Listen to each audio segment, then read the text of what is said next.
Obrigada por te juntares a nós neste episódio de Fórmula do Crime, o serial killer de Long Island.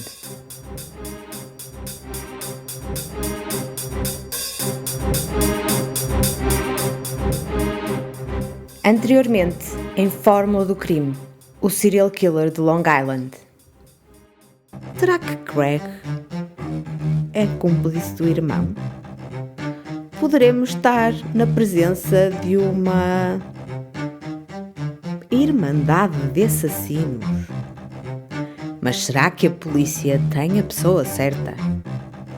Como se tornou este alegado assassino impiedoso? Como escolhia as suas vítimas? Haverá mais? Terá cúmplices? Sempre teve estes ímpetos ou houve alguma coisa na sua vida que despoltou todo este desfecho? Será também ele responsável por todos os corpos que foram descobertos? São tantas as perguntas que queremos ver respondidas. Um aviso aos ouvintes: o seguinte podcast apresenta conteúdo que pode não ser indicado para todas as pessoas. Este episódio é continuação do anterior. Por isso, se apenas nos estás a ouvir agora, vai até o nosso podcast e seleciona o episódio 1 para não perderes pitada deste caso. Boa tarde, senhoras e senhores. Eu agradeço a vossa presença. Estou aqui com os meus parceiros policiais e a Força de Investigação de Gilgo para anunciar a indiciação do arguido Rex Andrew Heuermann, 59 anos de idade. Ele foi detido pelos detetives do Departamento de Polícia do Condado de Suffolk e foi indiciado numa apresentação ao grande júri pelo Gabinete do Procurador do Condado de Suffolk pelos homicídios de Melissa Barthélemy, Megan Warman e Amber Costello. A investigação de Maureen Brenner Barnes ainda decorre. Olá, eu sou a Isabel Formalista e esta é a Fórmula do Crime. Surpresa, surpresa! Acabaram de ouvir o início da conferência de imprensa que o Procurador do Condado de Suffolk, Ray Tierney, deu a 14 de julho de 2023. Mas será que as provas que o Ministério Público tem contra Heuermann são realmente fortes? Haverá alguma hipótese de que escape às malhas da lei? Qual foi o papel que as novas tecnologias tiveram neste caso? Tudo isso e muito mais é explicado em detalhe pelos documentos apresentados ao Tribunal. Por isso, não há melhor forma de obtermos informação fidedigna e vamos mesmo mergulhar diretamente nos documentos mais importantes. Não há forma de escapar, mas nós também não queremos. Devo, contudo, ressalvar que não sou especialista em matéria jurídica, pelo que perdoem-me alguma falha que possa existir. Vou dar o meu melhor. Segundo o que consegui perceber, quando alguém é acusado de um crime e há um pedido de fiança, a acusação apresenta ao tribunal um documento onde divulga os factos que foram descobertos durante a investigação policial e quaisquer outros documentos relevantes. Basicamente, o objetivo é demonstrar que há provas e indícios fortes que apontam para a autoria do crime pela pessoa que está a ser acusada e opor-se à libertação do arguido. Por esta razão, os pedidos de fiança são os melhores meios de sabermos os trunfos que as autoridades têm e, para além disso, têm a vantagem de sair das mãos do próprio Ministério Público. Eu sei que para nós parece estranho que um documento que se intitula pedido de fiança possa ser exatamente o contrário do que sugere, mas na realidade é uma resposta da acusação ao pedido de fiança do arguido. Preparados? Aí vamos nós. Apertem os cintos que isto vai levantar voo. No pedido de fiança, o povo do Estado de Nova Iorque, ou seja, o Ministério Público, apresenta ao Tribunal do Condado de Suffolk os factos que tem contra Rex Heuermann. O arguido Rex Heuermann comparece ante este tribunal acusado pelo grande júri de homicídio qualificado pela morte de Melissa Barthélemy em ou por volta do dia 10 de julho de 2009, homicídio qualificado pela morte de Megan Waterman em ou por volta do dia 6 de junho de 2010, homicídio qualificado pela morte de Amber Costello em ou por volta do dia 2 de setembro de 2010, homicídio simples de Melissa Barthélemy em ou por volta do dia 10 de julho de 2009, homicídio simples de Megan Waterman em ou por volta do dia 6 de junho de 2010 e homicídio simples de Amber Costello em ou por volta do dia 2 de setembro de 2010. Isto quer dizer que Rex Heuermann foi acusado do homicídio de 3 das 4 vítimas de Gilgo. Há 2 tipos de acusações, portanto, em cada uma delas ele é acusado por homicídio qualificado ou por homicídio simples. De fora está o homicídio de Maureen. Vamos então lá ver em que é que consiste e como é que eles desenvolvem toda esta acusação. Tal como descrito a seguir, tendo por base a natureza grave e hedionda destes homicídios em série, o planeamento e premeditação destes crimes, a extensão de encarceramento que o arguido enfrenta após condenação, o período de tempo alargado que este arguido escapou à detenção, as suas buscas recentes por materiais sádicos, pornografia de menores, imagens das suas vítimas e familiares, contra-vigilância feita online à investigação criminal, o seu uso de nomes, cartões de telemóvel e contas de e-mail fictícias e o seu historial e acesso à posse de armas de fogo. A única forma de garantir que o arguido Rex Heuermann volta ao tribunal é mantê-lo sem fiança. Basicamente, o que o Ministério Público está aqui a querer dizer é que todos estes crimes são muito graves, que o arguido poderá até, eventualmente, chegar a ser condenado à prisão perpétua, que já escapou há muito tempo que escapa à detenção e que, mesmo recentemente, ele fez buscas na internet que são preocupantes e que podem indicar que ele estaria a preparar-se para poder fazer mais vítimas. Para além disso, reforçam também que ele estava sempre atento a todas as informações relacionadas com a investigação criminal e que usava cartões de telemóvel, contas de e-mail fictícias para tentar, no fundo, eludir a investigação. Para além disso, reforçam também que lhe apreenderam muitas armas de fogo, não é? E que tudo isso em conjunto faz com que ele não possa, de qualquer maneira, ser, portanto, libertado sob fiança, uma vez que pode fugir ou cometer outro qualquer crime.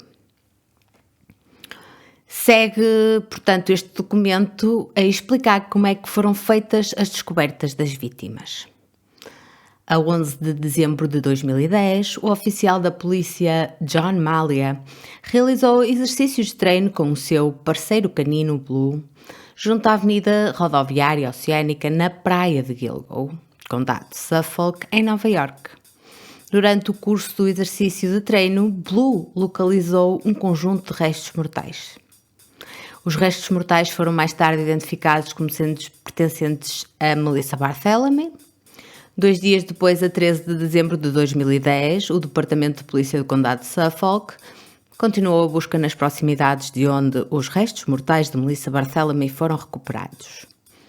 Nessa data, encontraram 3 conjuntos de restos mortais adicionais num raio de 400 metros da primeira descoberta.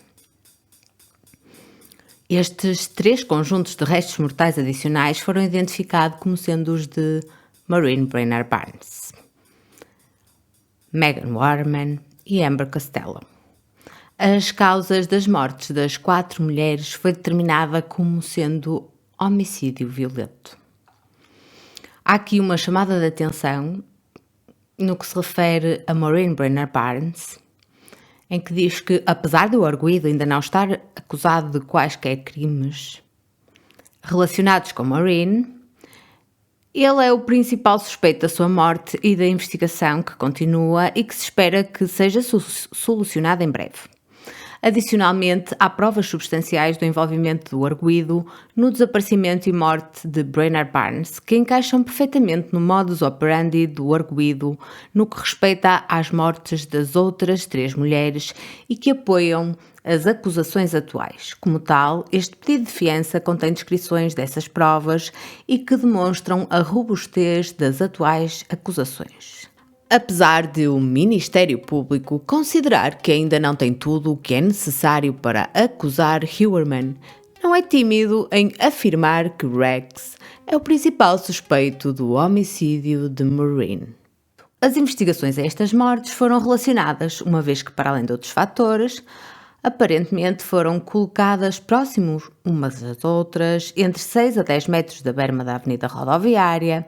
Todas eram mulheres de estatura baixa, com idades compreendidas entre os 22 e os 27 anos. Acredita-se que trabalhavam como acompanhantes. Todas elas tiveram contacto com alguém que utilizava um telemóvel sem registro pouco antes de desaparecerem, ou seja, estes telemóveis sem registro são telemóveis sem associação a uma identidade verificada.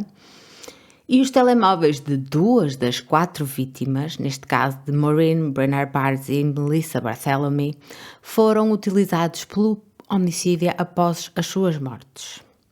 Além disso, cada uma das 4 vítimas foram encontradas em posições semelhantes, amarradas de forma similar, quer por meio de cintos ou de fita, tendo 3 das vítimas sido encontradas envolvidas em material do tipo serapilheira. Logo aqui são sublinhadas as semelhanças entre os 4 casos.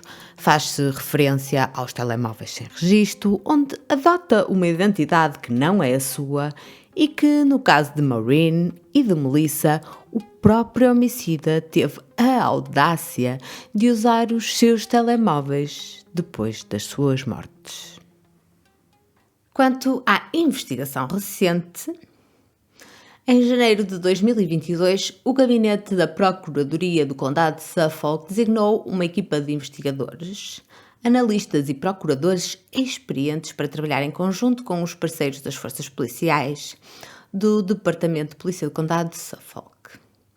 Foram eles a Polícia do Estado de Nova Iorque, do Gabinete do Xerife do Condado de Suffolk e FBI. A equipa procedeu uma análise exaustiva de todas as informações e itens de prova desta investigação. A 14 de março de 2022, aproximadamente 2 meses após a nova investigação conjunta, esta análise exaustiva levou à descoberta de um Chevrolet Avalanche de primeira geração que estava registado em nome do arguido Rex Heuermann, na altura destes homicídios. Tal como abaixo descrito, este facto era importante, porque uma testemunha do desaparecimento de Amber Costello identificou um Chevrolet Avalanche de primeira geração como o veículo que se acredita que tenha sido conduzido pelo assassino. Há aqui uma descrição de como chegaram inicialmente à identificação de Heuermann e o papel-chave que o amigo de Amber teve ao identificar o modelo do carro em que o suspeito se fazia transportar. Esta descoberta levou a uma investigação intensiva do arguido Heuermann, que originou mais de 300 intimações, mandados de busca e outros processos legais para obtenção de prova. Tal como mais extensamente discutido abaixo, entre os itens descobertos estavam registros de fatura de telemóvel do arguido Heuermann, que correspondiam às localizações celulares dos telemóveis sem registro utilizados para combinar encontros com 3 das 4 vítimas, das chamadas provocadoras feitas a um familiar de Bartholomew, de uma chamada feita por um detetive para o telemóvel de Bartholomew durante a investigação ao desaparecimento e de chamadas para verificar as mensagens de voz da Sra. Brenner Barnes após o seu desaparecimento. Adicionalmente, Hillerman vivia no Parque de Massapequa, de onde se acredita que as vítimas desapareceram, e ele trabalhava no centro de Manhattan, na vizinhança de onde as chamadas provocadoras foram efetuadas para a irmã de Barthélemy. Tal como disposto mais abaixo, acredita-se que o arguido Rex Heuermann seja a pessoa que utilizou os telemóveis sem registro para comunicar com cada uma das 4 vítimas antes dos seus desaparecimentos e que utilizou os telemóveis de Brainard Barnes e de Barthélemy após as suas mortes. Tanto o arguido Heuermann como os referidos telemóveis sem registro tinham conexões importantes, tanto com Massapequa Park como com o centro de Manhattan, em Nova York. É já perceptível que as comunicações móveis e as suas localizações terão suma importância nesta acusação. O próximo ponto da acusação é o desaparecimento e o homicídio de Maureen Brainard Barnes. Maureen Brainard Barnes foi vista pela última vez na cidade de Nova York em 9 de julho de 2007. Nessa altura, pensa-se que estava a trabalhar como acompanhante. Em 6 de julho de 2007, o telemóvel de Brainard Barnes foi contactado por um telemóvel sem registro. Entre 6 a 9 de julho de 2007, houve 16 interações entre este telemóvel sem registro e o telemóvel de Brainard Barnes. Em 9 de julho de 2007, a última localização celular do telemóvel de Brainard Barnes foi no centro de Manhattan, perto da ponte da Rua 59, às 23h56. Depois disso, o telemóvel de Brainard Barnes não teve mais nenhuma atividade até 12 de julho de 2007. Nesta data, 3 dias após o seu desaparecimento, foram efetuadas 2 chamadas do telemóvel de Brainard Barnes para verificar as suas mensagens de voz a partir de uma localização celular perto da autoestrada de Long Island, em Islândia. A primeira das 4 vítimas de Gilgo foi Maureen. Não posso deixar de notar que houve 16 comunicações entre o telemóvel sem registro e o telemóvel de Maureen. Depois de desaparecer, no dia 9, não há qualquer atividade celular até que miraculosamente são feitas chamadas do telemóvel de Maureen para ouvir as mensagens de voz. O homicida estaria nervoso ou curioso para saber se alguém já tinha notado o seu desaparecimento? 16 chamadas. Foi preciso muita insistência por parte deste cliente mistério. Quanto ao desaparecimento e homicídio de Melissa Barthélemy, Melissa Barthélemy foi vista pela última vez em 10 de julho de 2009, na cidade de Nova York. Nessa altura pensa-se que trabalhava como acompanhante. Em 3 de julho de 2009, Barthélemy foi contactada por um telemóvel sem registro. Novamente aqui o telemóvel sem registro. Depois disso, o telemóvel de Barthélemy foi contactado por esse telemóvel sem registro a 6, 9 e 10 de julho de 2009, sendo que foi vista pela última vez nesse dia. A 10 de julho de 2009, os registros celulares indicam que o telemóvel sem registro viajou do Parque de Massapequa para o centro de Manhattan. Mais tarde, nessa noite, o telemóvel de Barthélemy viajou do centro de Manhattan para Massapequa, sendo a última localização celular em Massapequa a 11 de julho de 2009, cerca da 1h43 da manhã. Em 11 de julho de 2009, o telemóvel de Barthélemy foi usado para efetuar uma chamada para verificar, mais uma vez, as suas mensagens de voz com localização celular em Freeport. Em 11 e 12 de julho de 2009, o telefone de Barthélemy efetuou mais 2 chamadas para verificar as suas mensagens de voz, cujas localizações celulares foram Babylon.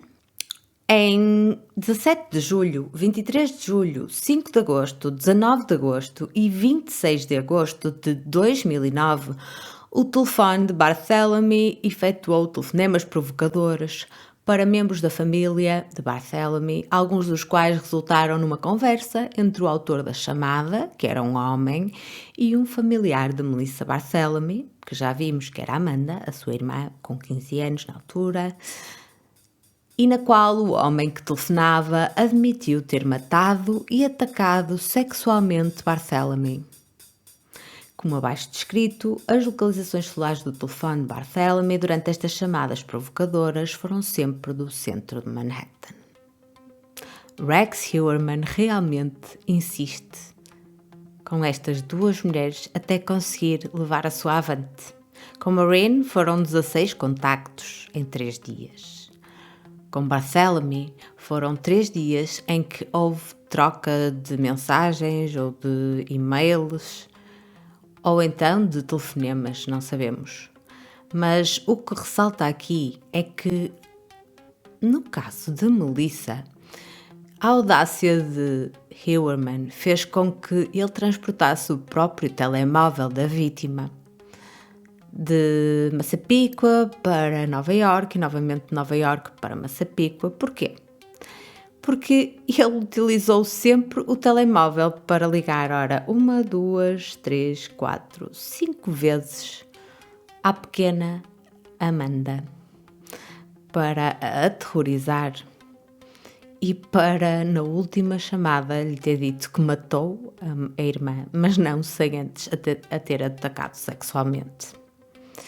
Todas as chamadas foram feitas sempre de Manhattan, ou seja, nunca foram feitas a partir de Massapequa.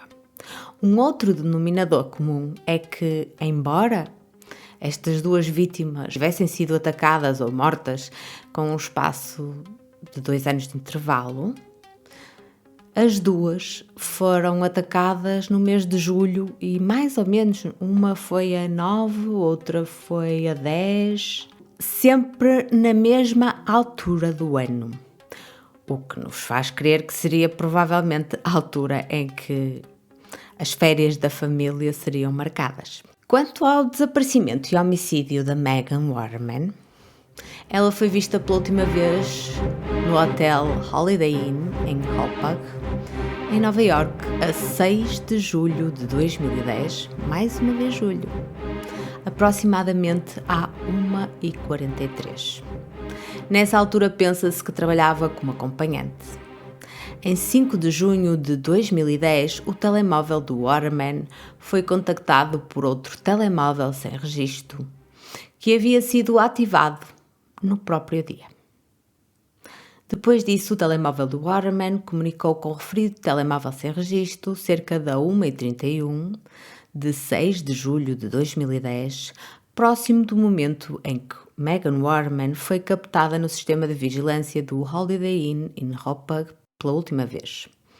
Após esta comunicação, o telemóvel sem registro não apresentou qualquer atividade. Contudo, os registros de localização celulares mostram que o telemóvel de Waterman viajou até ao Parque de Massapequa e a última localização celular registada foi cerca das 3h11 da manhã no Parque de Massapequa, na vizinhança da residência do arguido Heuermann. Novidades aqui. No que consta sobre o desaparecimento da Megan, verificamos que, apesar das outras vezes ter havido uma comunicação insistente pela parte de Heuermann, desta vez o próprio telemóvel sem registro foi ativado praticamente no momento em que ele contacta com Megan, e já vimos que Megan nessa altura sai do hotel e que disse a algumas pessoas que iria até à loja de conveniência, na altura foi ao namorado ou proxeneta dela, a pessoa com quem ela tinha uma relação, que ia até uma loja de conveniência que havia ao fundo da estrada, penso eu. Nessa altura é quando ela é captada pelas imagens de videovigilância do local. E é nessa altura também que provavelmente ela é transportada desde esse local em Hauppauge, que não é muito longe de Massapequa, já é em Long Island, e os registros celulares mostram que ela viajou até Massapequa Park. E depois, às 3h11, desaparece o sinal e não mais há sinal do telemóvel de Meghan. Meghan foi muito provavelmente morta entre a 1h31 e as 3h11 da manhã do dia 6 de julho de 2010. Quase um ano depois de ter acontecido o mesmo a Melissa e 3 anos depois de ter acontecido o mesmo a Maureen. O que se está aqui a ver é que o arguido começa, ou o homicida neste caso, começa a ter uma necessidade de estreitar a periodicidade com que comete os crimes. Isso é uma coisa que acontece com muita frequência no caso dos assassinos em série, que normalmente levam muito tempo até cometer o primeiro crime, conseguem ter uma chamada satisfação prolongada, onde revivem na sua cabeça tudo aquilo que aconteceu durante muito tempo e chega uma altura em que eles sentem necessidade de sentir a mesma adrenalina, a mesma descarga emocional, a mesma sensação de prazer, e então é aí que está na hora de cometerem o segundo crime. O que vai acontecendo é que isto é quase como se fosse uma dependência.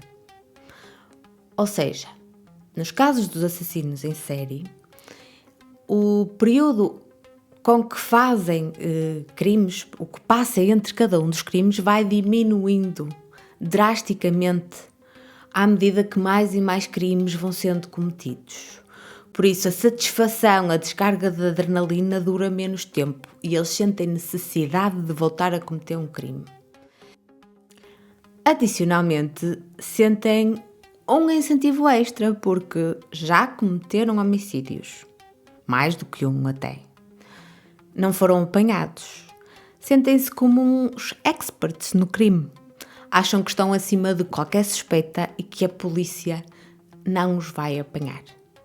Por outro lado, como estão sempre atentos ao que vai acontecendo, ao que sai na comunicação social sobre as investigações dos crimes, sentem uma certa satisfação de estarem a fugir, aquela adrenalina de estar a fazer alguma coisa proibida e que nem os melhores investigadores de Nova Iorque o conseguem apanhar. Por isso isto vai sendo uma bola que vai aumentando cada vez mais. Cada vez que ele comete um homicídio, vai ficando a uma descarga de prazer por causa do ato em si, que nestas pessoas que têm uma mente completamente distorcida, eles retiram prazer disso, mas por outro lado também há aquela excitação extra porque ele continua a cometer crimes, continua a ver que a polícia não chega absolutamente a lado nenhum, não consegue chegar até ele, e então é como se fosse uma bola de fogo que se alimenta a ela própria. E vai havendo sempre um aumento da necessidade da pessoa de querer mais e mais, porque acha que vai conseguir atingir sempre os seus objetivos e que vai sempre escapar-se e que vai sempre evadir a investigação. Neste caso, ele já começa a já nem se preocupar em verificar se há pessoas a ligarem para o telemóvel do Waterman, a ver se há pessoas preocupadas. Ele simplesmente desliga o telemóvel e acabou. Portanto, a sua confiança está quase de certeza num auge. E tanto está num auge que vamos falar agora no desaparecimento e no homicídio de Amber, que foi a 2 de setembro de 2010. Por isso, nem 2 meses tinham passado da última vítima. Amber Costello foi vista pela última vez a 2 de setembro de 2010. a deixar a sua residência no número 1112 da Avenida American em Babylon, Oeste, a altas horas da noite. Nessa altura pensa-se que trabalhava como acompanhante. A 1 de setembro de 2010, o dia anterior ao seu desaparecimento, o telemóvel de Amber Costello foi contactado por um telemóvel sem registro. Em 1 de setembro de 2010, esse telemóvel sem registro comunicou com o telemóvel de Amber Costello cerca das 23h34 e das 23h33. Durante estas comunicações, o telemóvel sem registro ativou as torres de comunicação em Amityville, Oeste, e no Parque de Massapequa. Depois disso, o telemóvel sem registro viajou para Babylon Oeste, nas proximidades da residência de Amber Costello, e teve contacto com o telemóvel de Costello cerca da 00:05 de 2 de setembro de 2010. De acordo com testemunhas, por volta da hora destas comunicações entre o telemóvel sem registro e o telemóvel de Costello, e entre o dia 1 e 2 de setembro, um cliente apareceu na residência de Costello em Babylon Oeste, Nova York. Depois dos dois entrarem em casa, foi montada uma armadilha ao cliente, por meio da qual uma pessoa que fingia ser o namorado ofendido de Amber Costello os confrontava e o cliente abandonava a residência enquanto Amber Costello retia o dinheiro que o cliente trazia para pagar pelos seus serviços.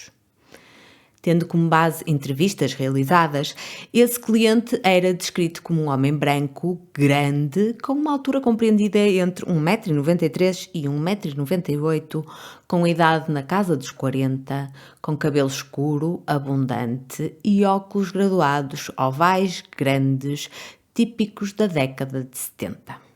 Além disso, uma testemunha observou um Chevrolet Avalanche de primeira geração estacionado na entrada da residência. De acordo com a testemunha, depois da armadilha, este cliente disse que era apenas amigo de Costello, pediu ao suposto namorado para dizer a Costello que lhe telefonaria e saiu pela porta da frente. Depois disso, cerca de 1h18 de 2 de setembro, depois da armadilha ter sido perpetrada, o telemóvel sem registro enviou uma mensagem de texto a Costello que mencionava: "Foi desagradável, por isso acredito para a próxima." Os registros telefónicos mostram que o telemóvel sem registro estava localizado no Parque Massapequa 2 minutos depois desta mensagem ter sido enviada. De acordo com uma testemunha, mais tarde, no dia 2, Costello foi novamente contactada pelo mesmo cliente que tinha estado na casa na noite anterior com o Avalanche. Adicionalmente, Amber disse-nos que ele a queria ver novamente, mas não queria voltar à casa por causa do namorado dela. Isto foi o que uma testemunha disse. Posteriormente, em 2 de setembro de 2010, cerca das 21h32, o telemóvel sem registro da noite anterior comunicou novamente com o telemóvel de Costello. Durante a comunicação, o telemóvel sem registro utilizou uma localização celular no centro de Manhattan. Após esta comunicação e segundo registros de localização celular, o telemóvel sem registro viajou até ao Parque de Massapequa e fez contactos com o telefone de Costello cerca das 22h39 e das 23h05. Registros de localização celular do telemóvel sem registro indicam que cerca das 23h17 o telemóvel viajou para Babylon Oeste, nas proximidades da residência de Amber Costello. Subsequentemente, Amber Costello deixou o seu próprio telemóvel em casa, saiu pela porta da frente da residência e foi vista com vida pela última vez. Pouco depois de Costello ter saído de casa, uma testemunha observou um veículo de cor escura a passar pela casa, mais especificamente a vir na direção contrária àquela para onde Amber caminhava. Amber foi realmente a acompanhante que deixou mais pistas. Isto muito devido ao engodo que utilizava com os seus clientes. Há um dia onde há comunicação entre os dois telemóveis e onde o arguido consegue combinar um encontro com Amber para que ela preste os serviços dela. Mas Amber apanhou o arguido de surpresa e aprontou-lhe a tal cilada que já tínhamos falado. Isso, para uma pessoa com o feitio de Huerman, deve ter sido muito humilhante. E então, o que é que o Huerman faz? No dia seguinte, volta ao ataque e quer se vingar. Combina novamente um encontro com Amber. Vai buscá-la perto da casa, mas não em frente à casa, ao fundo da rua, e convence Amber não só a ir ter com ele fora de casa, que não era habitual, mas como também a deixar o próprio telemóvel em casa. Eu não percebo aqui como é que ele conseguiu fazer isso, porque Amber já devia estar de sobreaviso, porque ela sabia que já tinha aprontado. E ela sabia que ele já não vinha com boas intenções, quase certeza, porque ele queria reaver o dinheiro e tinha se sentido humilhado pelo que tinha acontecido no dia anterior. Alguma coisa, de alguma maneira, ele tem de ter uma capacidade persuasiva de tal forma e parecer credível para que tantas mulheres pusessem de lado todos os sistemas de segurança que utilizavam e que conseguisse fazer com que o plano batesse certo com aquilo que ele pretendia. Mais uma vez, as mulheres viajam e são atraídas para o sítio onde ele acaba por cometer o crime. Neste caso, quase de certeza que os crimes são todos cometidos ou na residência do casal ou muito perto em algum sítio, mas em Massapequa Park. Neste caso não há os dados do telemóvel de Amber porque ela deixou o telemóvel em casa, mas como nos outros 3 casos foi isso que aconteceu, quase de certeza que neste caso também foi o mesmo que aconteceu.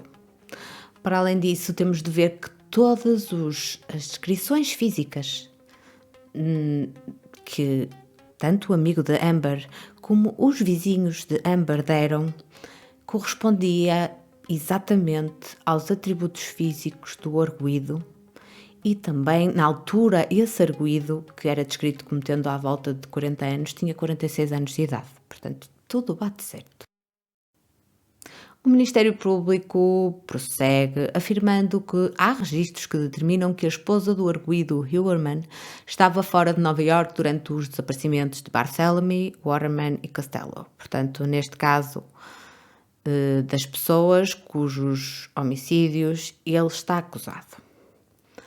Notavelmente, registros de viagem mostram que a esposa do arguido Huerman viajou dos Estados Unidos para a Islândia a 8 de julho de 2009. A 18 de agosto de 2009, a esposa do arguido Huerman voltou aos Estados Unidos. Consequentemente, a esposa do arguido Huerman estava fora do país durante o momento de desaparecimento de Melissa Barthélemy. A esposa de Huerman, Asa Elrup, é descendente de islandeses. Por isso, ela estava fora do país durante um período prolongado de tempo, cerca de 1 mês e meio, a visitar a família durante as férias de verão. Segundo os registros de faturação, a 4 de junho de 2010, por isso, 1 ano depois, o telemóvel subscrito pela esposa do arguido viajou de Nova Iorque para Maryland.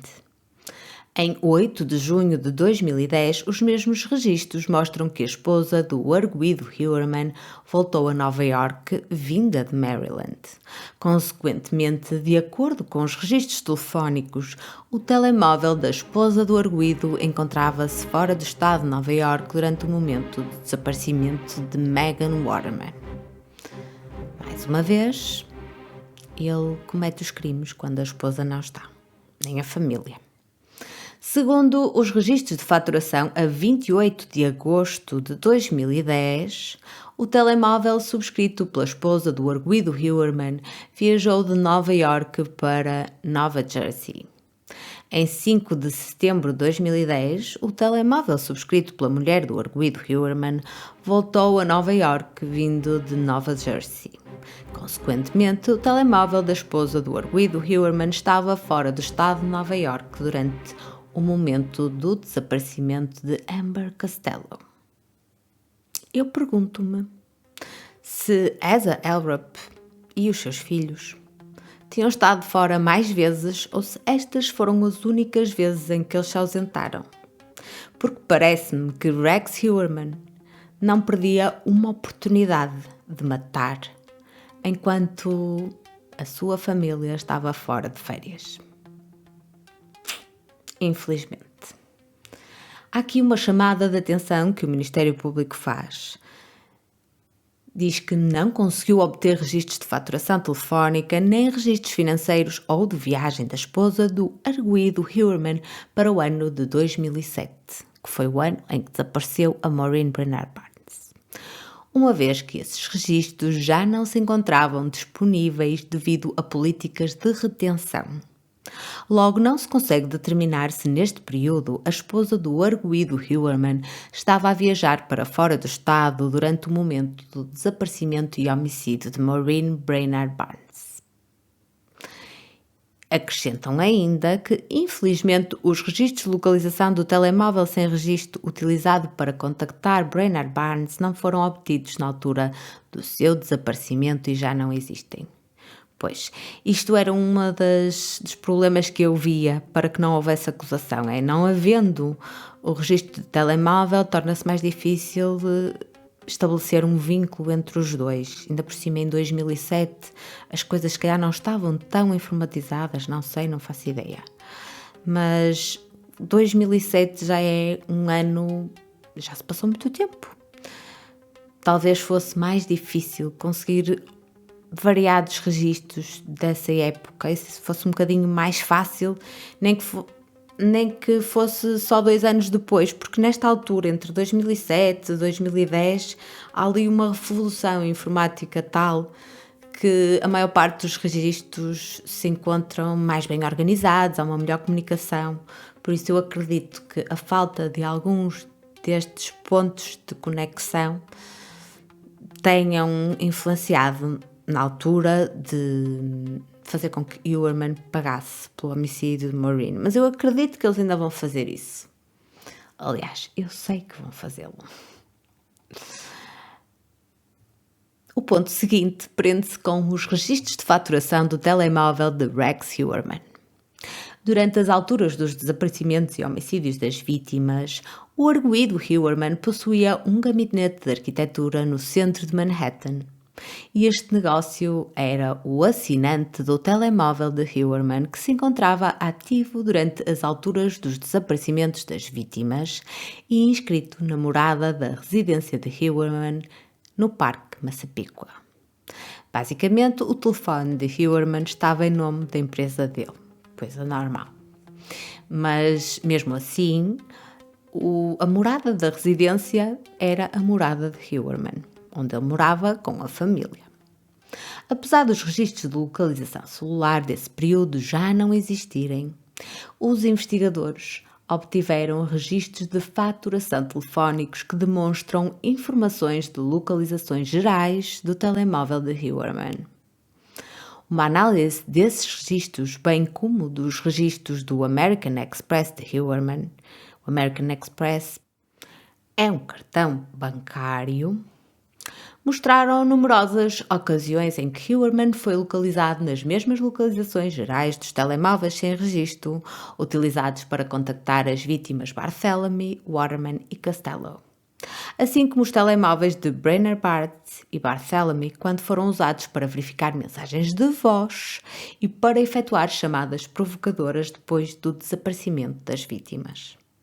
Notavelmente, os investigadores não encontraram ocasiões e isto é que é importante, em que Huerman estivesse num local diferente desses outros telemóveis a quando da ocorrência de um evento desse tipo.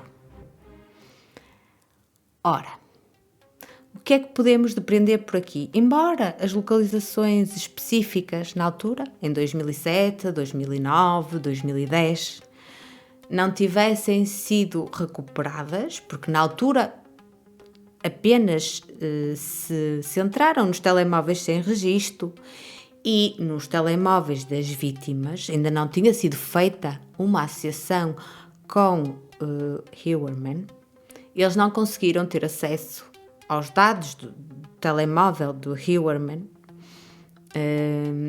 nos registros de localização dessa altura. E agora já não conseguem ir buscá-los. O que aconteceu foi que tiveram de se desenrascar por outra forma. Não há outra maneira como dizê-lo. Então foram utilizar os registros bancários e ver onde é que os registros bancários batiam certo com os telemóveis sem registro que estavam associados a cada uma das vítimas. Chegaram ao ponto em que perceberam que não havia nenhum exemplo de situação em que o telemóvel dele não estivesse no mesmo local dos telemóveis sem registro e também dos telemóveis das vítimas quando foram feitas chamadas depois delas já terem desaparecido, nomeadamente para os familiares e para verificar se havia mensagens na caixa de voz. E continuam dando o exemplo de 10 de julho de 2009, o último dia em que Melissa Barthelemy foi vista com vida. Nesse dia, tanto o telemóvel sem registro como o telemóvel de Huerman estavam na zona de Massapequa e viajaram juntos pela cidade de Nova Iorque. Subsequentemente, tanto o telemóvel de Barthelemy como o de Huerman viajaram rumo a este, em direção a Massapequa. Os registros de localização celular indicam que o telemóvel sem registro usado para contactar Barthelemy antes do seu desaparecimento, às 19h15 do dia 14 de julho de 2009, teve atividade em Manhattan.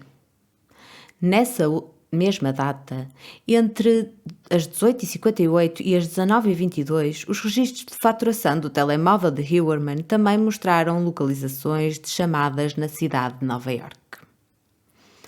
Após o desaparecimento de Barthelemy, às 12h40 do dia 17 de julho de 2009, um homem localizou o telefone de Barthelemy para ligar à família dela. O telefone estava localizado na cidade de Nova Iorque nesse momento, mais especificamente estava associado a uma torre celular localizada no número 4 da Praça Penn, que fica a cerca de 700 metros do escritório de Huerman, que nessa altura ficava no número 19 a oeste da Rua 36, na cidade de Nova Iorque. Os registros de faturação do telemóvel de Huerman também mostram localizações de chamadas, na mesma data, às 13h45, na cidade de Nova Iorque. Pois é. Os registros de localização celular indicam que o telemóvel sem registro teve atividade na cidade de Nova Iorque às 18h51 do dia 22 de julho de 2009. Mais precisamente, estava associado a uma torre celular localizada no número 19 a oeste da Rua 34, que fica a 250 metros do então escritório do arguido Huerman, que na altura ficava novamente no número 19, Rua 34, em Nova Iorque. Nesta mesma data, os registros de faturação do telemóvel de Huerman registaram uma chamada às 17h12 localizada na cidade de Nova Iorque. Registros de localização celular indicam que o telemóvel sem registro teve atividade às 13h39 do dia 23 de julho de 2009 na cidade de Nova Iorque e estava associado à torre celular localizada no número 19 a oeste da Rua 34, que fica a 250 metros do então escritório do arguido Huerman.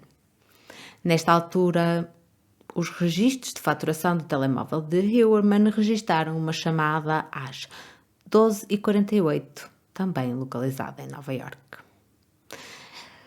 O que conseguimos ver é que há os registros das chamadas. Quando ele faz uma chamada, sabe-se exatamente o sítio em que estava, pelo menos o sítio aproximado. E tudo vai sendo associado e cada um dos exemplos vão sendo adicionados pelo Ministério Público de forma a fortalecer, com estes variados exemplos, o facto de que o arguido estava sempre próximo dos sítios onde o telemóvel sem registro esteve. Mais um, em 23 de julho de 2009, às 18h42, um homem usou o telemóvel de Barthélemy para telefonar à sua família. Como já vimos, foi a Amanda. O telemóvel de Barthélemy foi neste momento localizado na cidade de Nova Iorque, mais especificamente conectado a uma torre celular localizada no número 275 oeste da Rua 39, que fica aproximadamente a 265 metros do então escritório de Heuermann. Em 23 de julho de 2009, no mesmo dia, mas da parte da tarde, às 20h28 e às 21h30, o telemóvel sem registro teve atividade na cidade de Nova Iorque. Mais tarde, nessa mesma data, às 23h05, os registros de faturação do telemóvel de Heuermann mostraram uma chamada localizada em Jamaica, no bairro de Queens. Em 5 de agosto de 2009, entre as 18h50 e as 19h11, um homem utilizou o telefone de Barthélemy mais uma vez para ligar à família desta. Durante o respectivo período, o telefone utilizou as seguintes torres celulares na cidade de Nova Iorque, que estão entre 680 e 1000 metros de distância do então escritório de Heuermann. Nessa mesma data, durante um período de tempo entre as 18h46 e as 19h05, o telemóvel de Heuermann apresenta localizações de faturação na cidade de Nova Iorque. Portanto, há aqui 1, 2, 3, 4 sítios onde ele utilizou essas torres celulares. Em 10 de agosto de 2009, tendo por base documentos de viagem sujeitos à intimação, Heuermann viajou para a Islândia, de onde é a família de Asa Elrup, a mulher, e qualquer atividade telefónica associada ao telefone de Barthélemy cessou. A 18 de agosto de 2009, Heuermann voltou da Islândia e a atividade telefónica do telemóvel de Barthélemy recomeçou no dia seguinte. Oh, há cada coincidência! Em 19 de agosto de 2009, às 19h23, um homem utilizou o telefone de Barthélemy para contactar a família desta. Registros de localização telefónicos indicam que o telemóvel de Barthélemy estava na cidade de Nova Iorque nesse momento, mais especificamente conectado a uma torre celular localizada no número 249 oeste da Rua 36, que fica a 850 metros do então escritório de Heuermann. Nesta mesma data, antes e após a chamada para a família Barthélemy, às 19h16 e 19h28, os registros de faturação do telemóvel de Heuermann mostram chamadas localizadas na cidade de Nova Iorque. Portanto, é um exemplo atrás do outro, atrás do outro e atrás do outro. Não há muito por onde ele possa escapar neste momento. Em 26 de agosto de 2009, entre as 11h29 e as 11h34, um homem utilizou o telefone de Barthélemy para contactar a família da mesma. De acordo com os registros telefónicos, o telefone de Barthélemy estava neste momento na cidade de Nova Iorque, mais especificamente encontrava-se conectado a uma torre celular localizada no número 4 da Praça Penn, que fica a cerca de 775 metros do então escritório de Heuermann. Nesta mesma data, às 11h38, os registros de faturação do telemóvel de Heuermann mostram uma chamada na cidade de Nova Iorque. A acusação continua falando-nos sobre os telefones sem registro adicionais e a atividade online associada ao arguido Heuermann.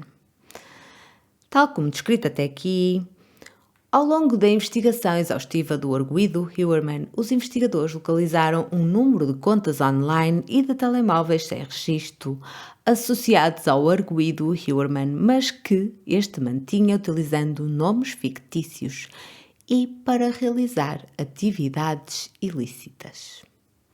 Os registros obtidos sob intimação do seu cartão American Express revelavam pagamentos Google Pay recorrentes efetuados pelo arguido Huerman ao Tinder, uma aplicação de namoro de redes geossociais online usada para encontros ou namoros na vizinhança imediata do utilizador. Aqui o nosso caro Huerman também usava o Tinder. Os registros do Tinder foram depois obtidos, revelando que o perfil do Tinder foi criado com o nome Andy, que é o nome do meio de Huerman, ou melhor, é um diminutivo. O nome do meio dele é Andrew. O perfil de Andy estava conectado a um telemóvel sem registro com o número acabado em 697, subscrito sob o nome fictício de Andrew Roberts, usando o endereço eletrónico springfieldman9 qualquer coisa. Este endereço foi criado com a AOL a 15 de janeiro de 2011 sob o nome fictício de John Springfield, com código postal de Astoria, Queens, Nova York, usando um telemóvel sem registro, que acaba em 671, portanto diferente do outro que estava acima, sem subscritor associado. Há aqui um encadeamento de identidades e nomes fictícios e telemóveis sem registro e e-mails com nomes fictícios que está propositadamente a ser utilizado pelo arguido para esconder a sua identidade. Os registros obtidos da Verizon mostram que o telemóvel do arguido Huerman foi utilizado em 11 de dezembro de 2022 por um período superior a 3 horas para aceder à conta fictícia da AOL Springfield Man 9. Cometeu o primeiro erro, porque ele utilizou o seu próprio telemóvel, que está registado com a sua identidade oficial, não é? No fundo, a verdadeira, para aceder à conta do e-mail fictício do Springfield Man 9. De acordo com os registros obtidos da T-Mobile, mostram que o telemóvel sem registro 671, que é o do John Springfield, foi utilizado em várias datas, incluindo a 8 de novembro de 2022, para aceder a esta conta. Uma análise dos registros telefónicos destes dois telefones sem registro adicionais revelaram que ambos foram extensamente utilizados entre 2021 e 2023 para contactos relacionados com a prostituição, tanto com acompanhantes como com massagistas. Por isso, Huerman continuava a contactar com pessoas com negócios relacionados ao mundo do sexo. Será que ele continuou a matar? Não se sabe. Adicionalmente, os mandatos para a obtenção de localização destes telemóveis revelavam que, tal como os telemóveis sem registro que o arguido utilizava para contactar as vítimas antes dos seus desaparecimentos, estes telemóveis sem registro adicionais tinham atividade de localização celular frequente no centro de Manhattan e no Parque de Massapequa.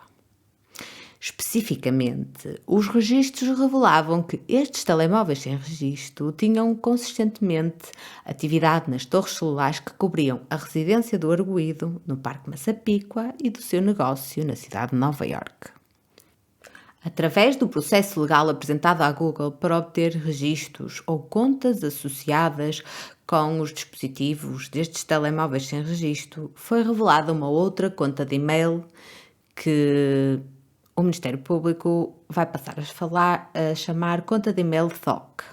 Os registros da Google indicam ainda que a conta de e-mail THOC foi subscrita com o nome fictício Thomas Hawk, Uma ordem judicial revelou que a conta de e-mail THOC, associada com o telemóvel 671, foi utilizada para realizar milhares de buscas relacionadas com acompanhantes, pornografia de menores e pornografia relacionada com comportamentos de tortura e sadismo, incluindo, tem aqui uma lista: amante de Long Island, acompanhantes maduras, Manhattan, meninas a pedir qualquer coisa que está rasurado,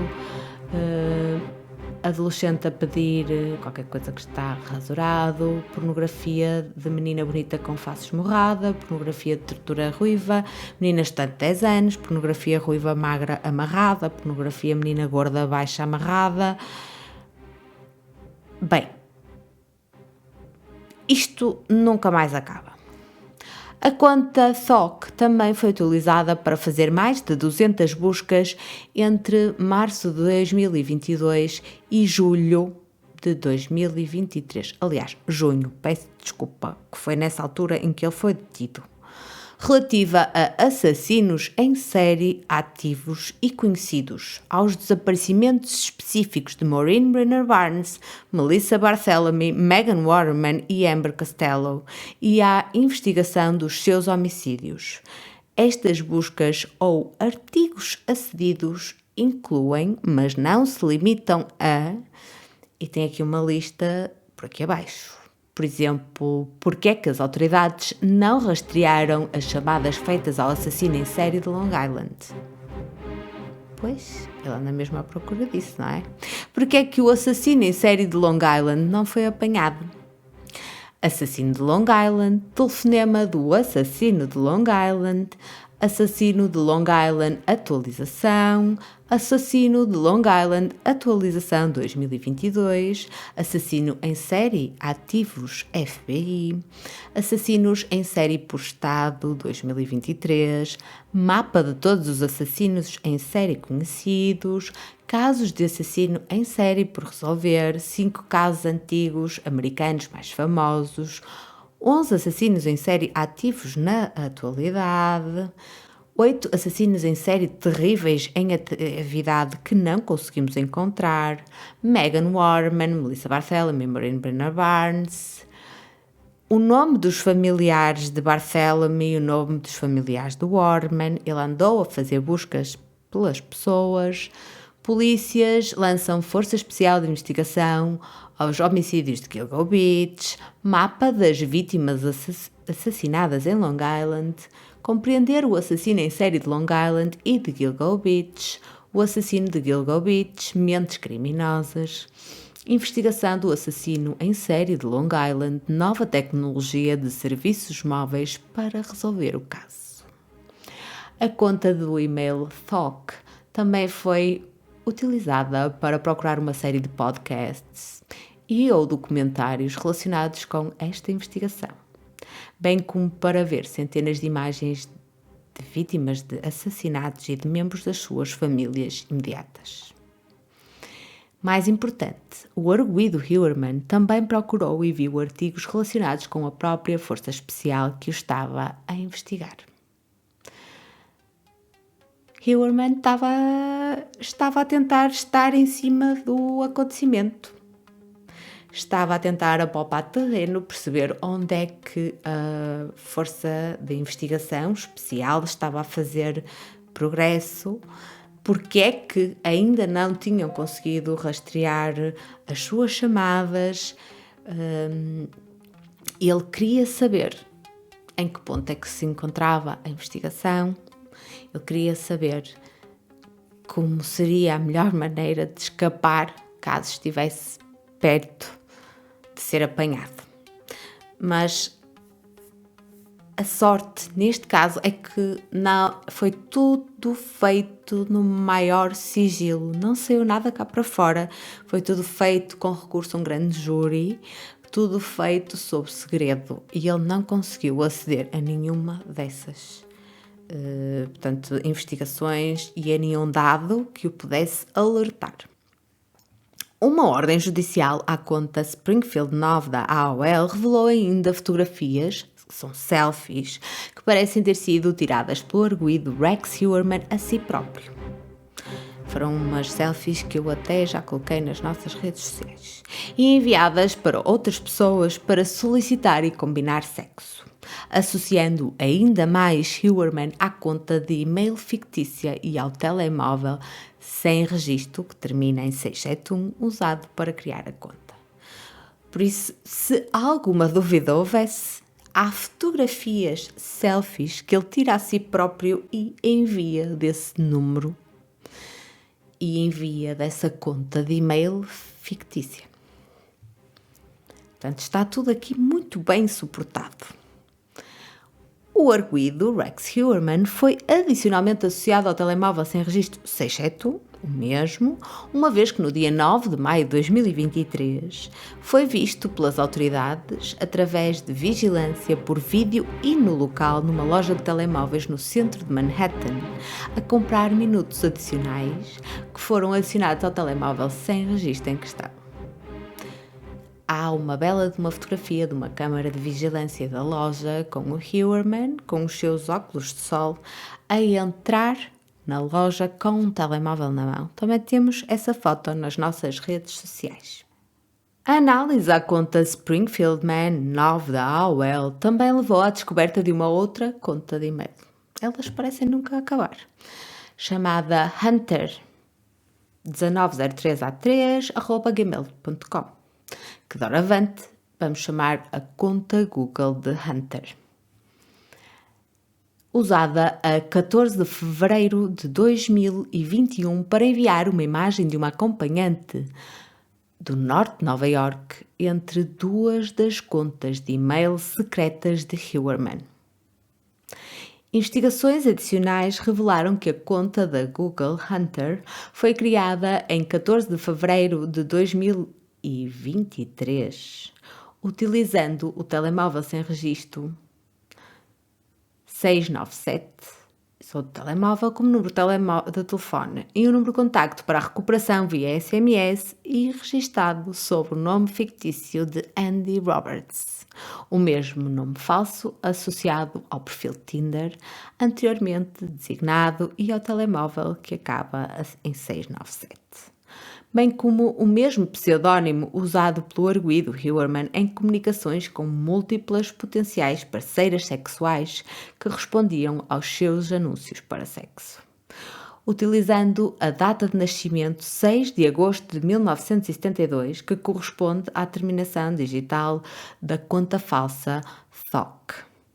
Adicionalmente, a Google forneceu informação do endereço IP utilizando a aprovação dos termos de serviço que revelaram que estes termos foram aceitos a 14 de fevereiro de 2021 a partir de um endereço de IP que é aqui especificado.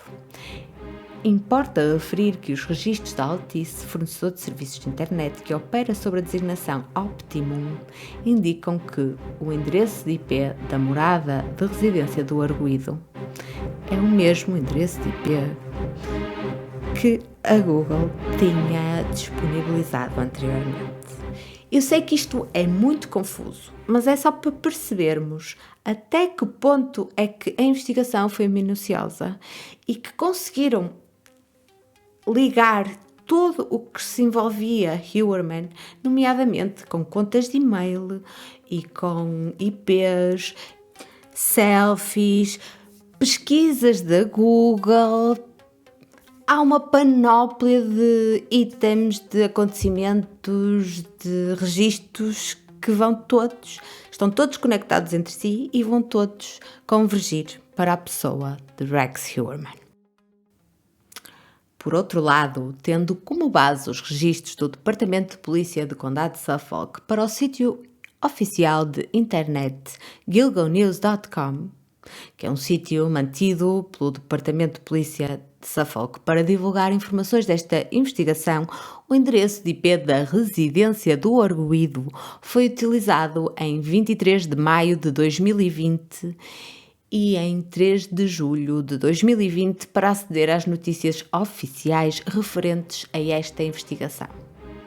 Os registros da JetBlue também mostram que o mesmo endereço de IP foi também utilizado para marcar voos para o arguido Huerman e para a sua mulher em 2018.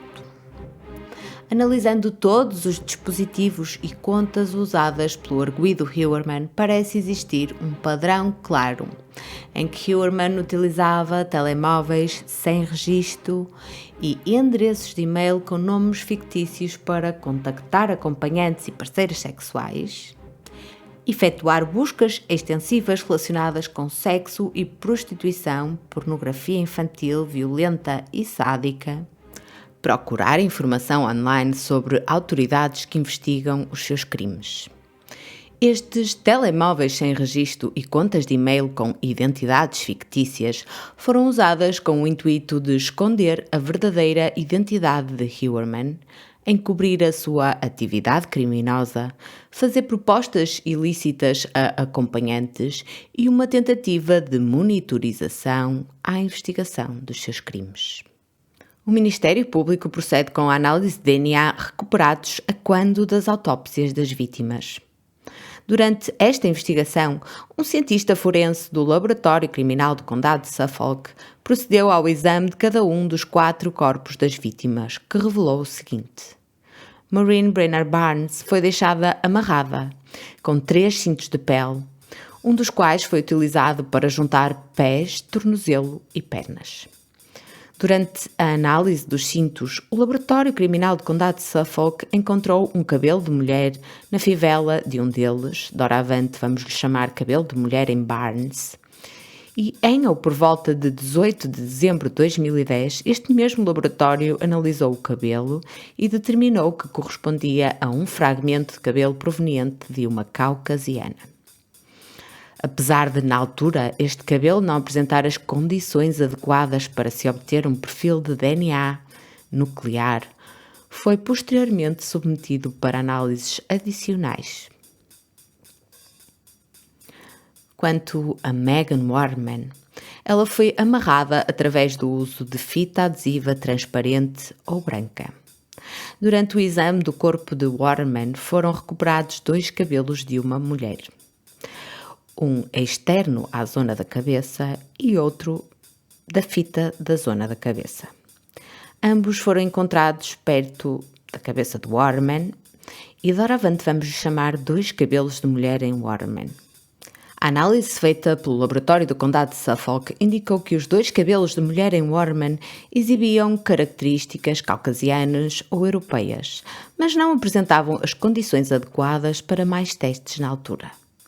Os 2 cabelos de mulher em Warman foram posteriormente submetidos para análises adicionais de ADN. No que diz respeito a Amber Costello, o exame ao seu corpo revelou que esta parece ter sido amarrada por 3 pedaços de fita adesiva transparente ou branca. Durante o exame ao seu corpo foi recuperado um cabelo de mulher, mais precisamente de um pedaço da fita adesiva. No interior do revestimento de serapilheira próximo da cabeça de Costello, doravante vamos lhe chamar cabelo de mulher em Costello, uma análise posterior levou à determinação de que tinha características novamente caucasianas ou europeias, contudo, não apresentava as condições necessárias para que o laboratório procedesse a mais testes na altura. O que aconteceu foi que, novamente, este cabelo de mulher em Costello foi posteriormente submetido para análises adicionais de ADN. Portanto, conseguimos aqui ver que, ao contrário do que estaríamos à espera, que seria recuperar provas, neste caso cabelos, associados a uma pessoa do sexo masculino, os cabelos que foram encontrados em 3 dos corpos, nomeadamente de Maureen, de Amber e de Megan, eram provenientes de uma mulher. E uma coisa que me ressalta aqui já a atenção é que, embora as outras vítimas tivessem sido amarradas por via de fita adesiva, a primeira vítima foi amarrada com cintos de pele. Será que o assassino não estava preparado ou então decidiu depois que a fita adesiva seria um método muito melhor e que não seria rastreável até si.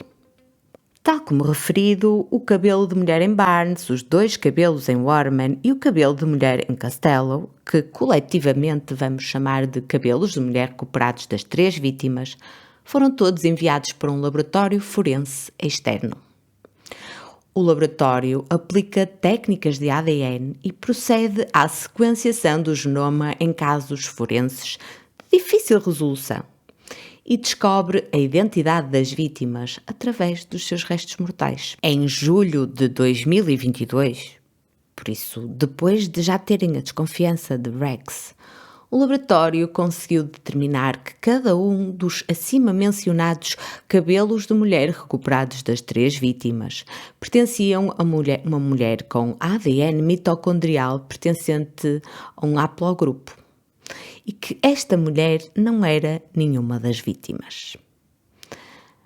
Em 21 de julho de 2022, um detetive disfarçado, portanto, à paisana, do Departamento de Polícia do Condado de Suffolk recuperou 11 garrafas de um receptáculo de lixo que tinha sido deixado para recolha em frente à residência do arguido Rex Heuermann. Pois é, abandonado não é roubado. O Laboratório Criminal do Condado de Suffolk retirou amostras das ditas garrafas, que foram posteriormente enviadas para o laboratório forense para determinação do perfil de ADN. Tendo como base estas novas submissões, a 24 de fevereiro de 2023, o laboratório forense conclui que um dos perfis de ADN gerado a partir das garrafas anteriormente mencionadas e que foram retiradas da residência do arguido Heuermann correspondiam a uma mulher com ADN mitocondrial pertencente ao mesmo haplogrupo, que tinha sido identificado nos cabelos de mulher recuperados das 3 vítimas. Este perfil foi posteriormente comparado com a amostra já testada de cabelo de mulher recolhida dos restos mortais de Megan Waterman, concluindo-se que as 2 amostras pertenciam à mesma pessoa, ou a um parente próximo. Considerando a investigação e as provas recolhidas à data, acredita-se que a mulher em questão seja, pois claro, a esposa do arguido Heuermann. No dia 23 de março de 2023, o Laboratório Criminal do Condado de Suffolk solicitou a realização de uma análise independente adicional a um outro laboratório forense, vamos chamar o Laboratório Forense 2, que é especializado em análise mitocondrial. No dia 12 de junho de 2023, o Laboratório Forense 2 emitiu um relatório concluindo que a análise da amostra feminina de ADN recolhida das garrafas que se encontravam no exterior da residência do arguido e do cabelo de mulher recolhido de Costello, portanto de uma outra vítima, indicavam que os perfis de ADN mitocondrial são os mesmos em todas as posições comparadas comuns a e entre amostras. Mais especificamente, a uma taxa que, segundo uma base de dados que eles especificam aqui, exclui 99,98% da população norte-americana. Em seguida, este Laboratório Forense 2 comparou o perfil de ADN associado à amostra da esposa de Heuermann com um dos acima mencionados cabelos de mulher recuperados dos restos mortais de Waterman, concluindo novamente que os perfis mitocondriais são os mesmos em todas as posições comparadas, comuns a e entre amostras. Mais especificamente, a uma taxa que exclui 99,69% da população norte-americana.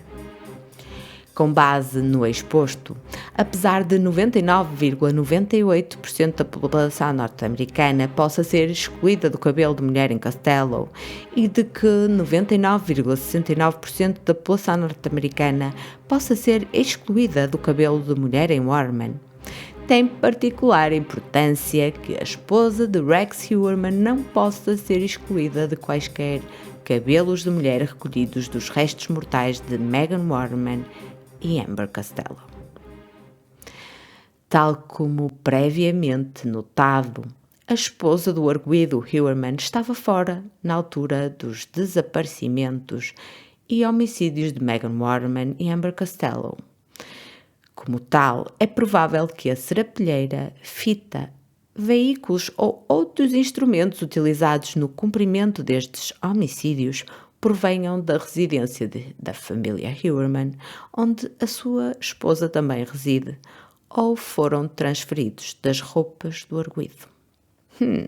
Por isso, há desde já aqui uma associação muito consistente com Asa Elrup, a esposa de Heuermann.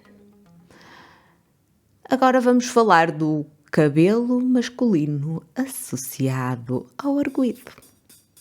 No decorrer da análise inicial aos restos esqueletais de Waterman e aos materiais de serapilheira, o Laboratório Forense do Condado de Suffolk recolheu um cabelo masculino do fundo da serapilheira usada pelo assassino para envolver Waterman.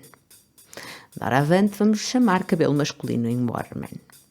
A primeira análise do cabelo revelou características caucasianas ou europeias. Contudo, nessa altura, o cabelo não tinha as características necessárias para que o Laboratório Criminal do Condado realizasse outras técnicas de DNA.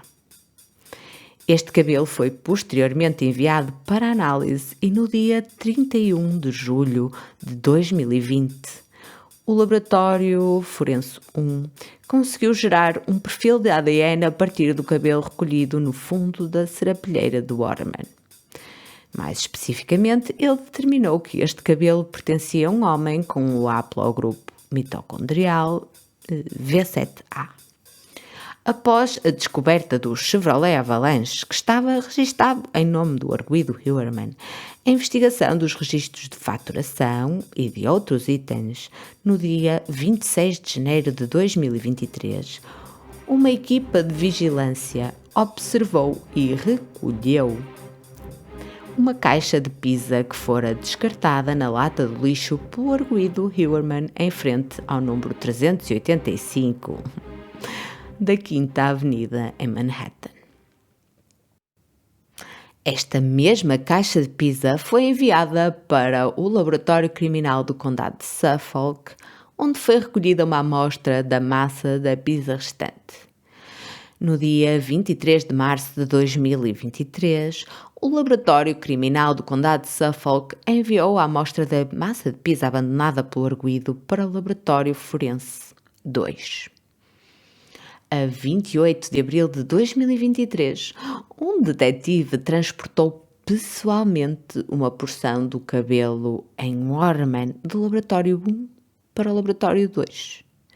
No dia 12 de junho de 2023, o Laboratório Forense 2 determinou que, relativamente ao cabelo masculino em Waterman e à amostra de pizza, o perfil de ADN mitocondrial era o mesmo, mais especificamente a uma taxa que, segundo uma base de dados específica, exclui 99,96% da população norte-americana. Com base no exposto, e como já vimos em relação à esposa do arguido, apesar de que 99,96% da população norte-americana possa ser excluída do cabelo masculino em Waterman, é importante que o arguido Heuermann não possa ser excluído do cabelo masculino recolhido perto do fundo da serapilheira, utilizada para prender e transportar o corpo nu e morto de Megan Waterman. Por isso, há uma associação muito clara, não só entre os corpos e Asa Elrup, a esposa de Heuermann, como entre os corpos e o próprio Heuermann. Munidos com todas estas informações, que penso serem mais do que suficientes, a polícia decidiu que estava na altura de agir. A acusação passa então a falar da captura e da busca do arguido, o que foi feito na sua residência e em outros locais. Na noite do dia 23 de julho de 2023, Heuermann foi capturado pelos polícias do condado de Suffolk.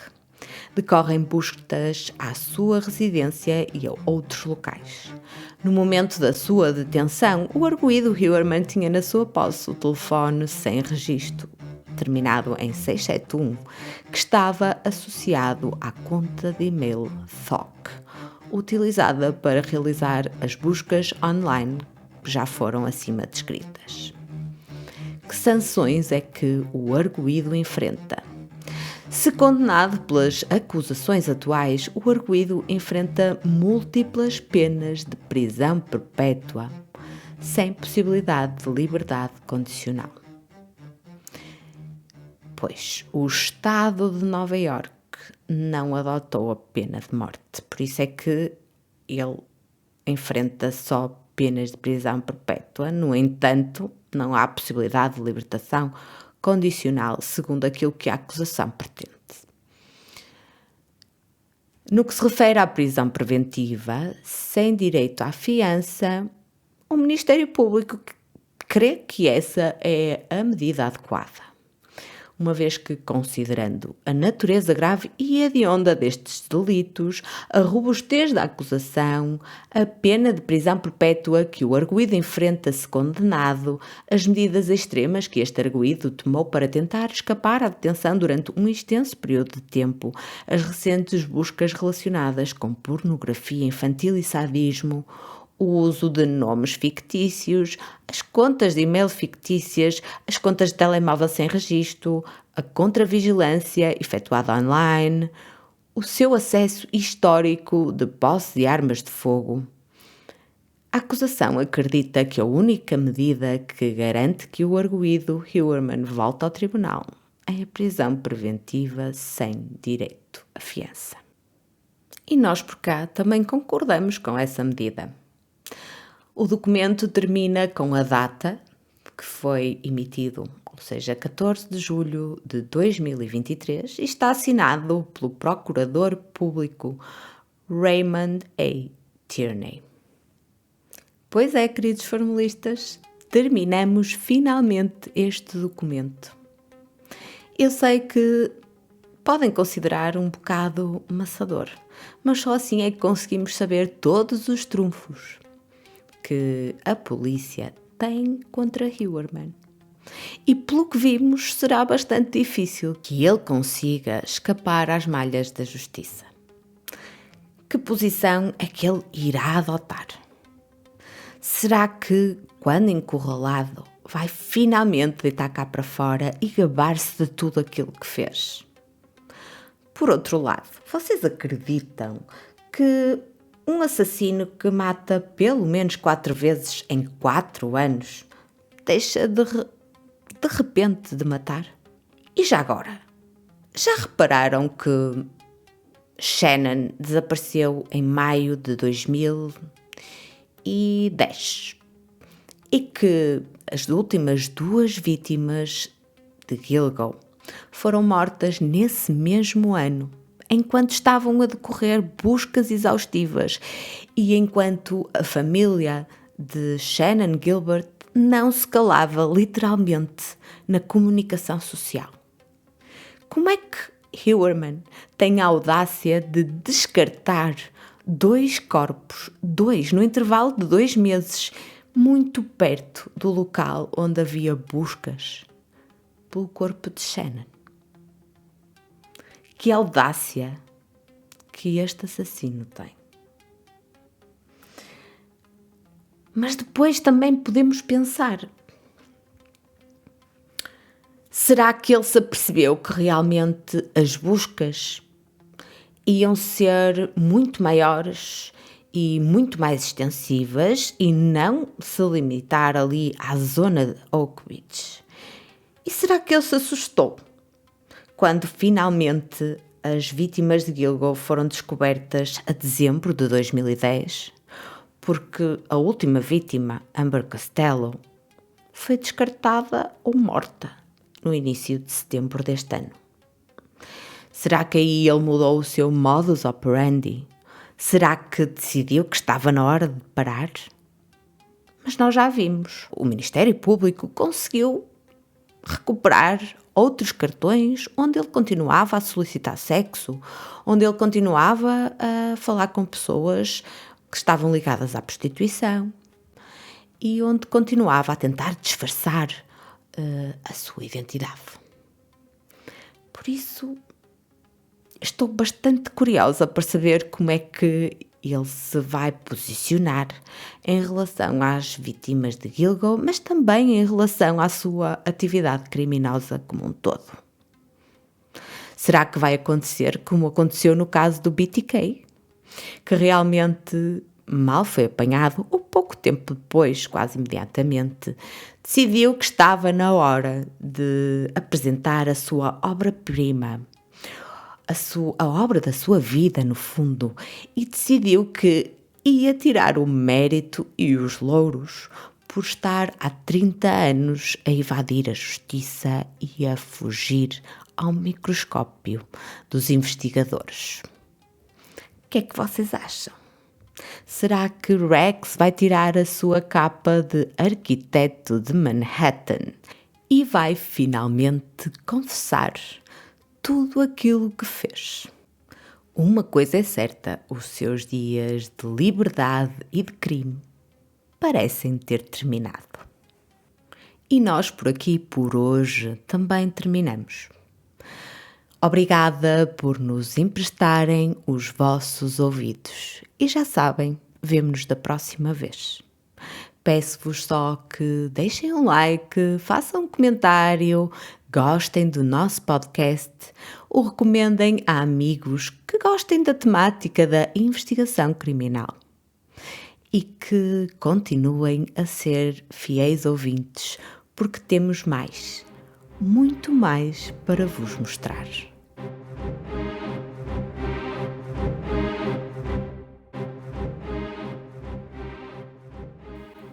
Esta foi uma produção de Fórmula do Crime, a equipa que te traz os crimes reais em português.